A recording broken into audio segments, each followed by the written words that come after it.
2026 தேர்தல் வந்து மக்களுக்கு இன்னும் நிறைய பிரச்சனைகளை கொடுக்கக்கூடிய ஒரு தேர்தலாக தான் இருக்க போகுது. ஏன்னா அவங்க கொடுத்துருக்க வாக்குறுதிகள் எல்லாம் பாத்தீங்கன்னா இன்னைக்கு ஏற்கனவே திமுக 1000 ரூபாய் கொடுத்துட்டு இருக்காங்க. பொங்கலுக்கு காசுன்றாங்க. இப்ப பொங்கலுக்கெல்லாம் காசுன்றது போய் இப்ப கோடை அந்த வெப்பத்துக்கு காசு கொடுக்குறாங்க. இப்ப அந்த கோடை என்ன நிவாரணமா என்னமோ ஒரு காசு கொடுக்குறாங்கன்னு வச்சுக்கோங்க, 2000 ரூபாய் எக்ஸ்ட்ரா கொடுக்குறாங்க. ஸோ இப்ப சம்மர் டைம்ல நீங்க கஷ்டப்படுவீங்கன்னு எக்ஸ்ட்ரா 2000 ரூபாய் காசு கொடுக்குறாங்க. இதுக்கு முன்னாடி எல்லாம் கொடுக்கல, கரெக்டா 26 தான் கொடுக்குறாங்க தேர்தலுக்கு முன்னாடி. இதெல்லாம் கொடுத்தாச்சுனாலே அடுத்தது நம்ம நிறைய பிரச்சனைகளை எதிர்கொள்ள போறோம். அரசு பெரிய ஒரு நிதிச்சுமையில மாட்ட போறாங்க. அதுக்கப்புறம் யார்கிட்ட இருந்து பணத்தை வசூலிப்பாங்க? நம்ம கிட்ட இருந்து தான். அதுக்கெல்லாம் நம்ம தான் பே பண்ணணும். இதுக்கு தீர்வு அதிமுக இருக்காங்கன்னு பார்த்தா கிடையாது. அதிமுக நீ 1000 ரூபாய் கொடுத்தா நான் 2000 ரூபாய் கொடுப்பேன், அந்த மாதிரியான ஒரு இடத்துலதான் இருக்காங்க. எல்லாமே இலவசங்கள் தான். இப்ப இபிஎஸ் அவர்கள் கடைசியா ஒரு அது என்ன சொல்றது, நான் என்னெல்லாம் செய்வேன் அப்படின்ற விஷயங்கள் சொல்றாரு, வாக்குறுதிகள்லாம் வெளியிடுறாரு. அதுல அவர் சொல்ற விஷயங்கள் எல்லாமே பார்த்தா இலவசங்களா தான் இருக்கு.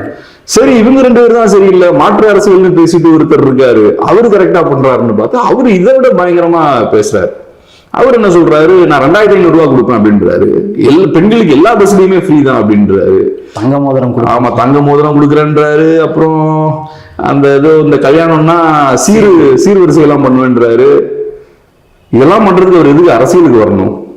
அதாவது அவர் இந்த அரசியல்வாதிகள் எல்லாமே எப்படி இருக்காங்கன்னா, சுயமா சிந்திச்சு பாலிசிஸ் எல்லாம் ஃப்ரேம் பண்ணி தமிழ்நாட்டை முன்னேற்றணுன்ற அந்த அக்கறைலாம் உங்களுக்கு கிடையாது.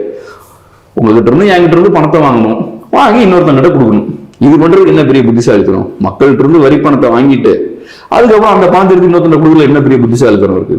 நீங்க நிஜமாவே புத்திசாலினா முதலீடுகளை கொண்டு வரணும், இன்ஃப்ராஸ்ட்ரக்சரை மேம்படுத்தணும், பெரிய பெரிய நிறுவனங்களை உள்ள கொண்டு வந்து வியாபாரம் பண்றதுக்கு ஏற்ற மாதிரியான சூழலை ஏற்படுத்தணும். இதெல்லாம் பண்ணியாச்சுன்னா மக்கள் நிறைய சம்பாதிக்க ஆரம்பிப்பாங்க, மக்களோட வாழ்வாதாரம் மேம்பட ஆரம்பிக்கும், நல்லா பணம் சம்பாதிச்சு ப்ரொஃபஷனல்ஸா மக்கள் மாறுவாங்க. இதெல்லாம் பண்றதை விட்டுக்கிட்டு இவன்ட்டு இருந்து பணத்தை பறிச்சு அவன்கிட்ட கொடுக்கறதுல என்ன புத்திசாலித்தனம் இருக்கு?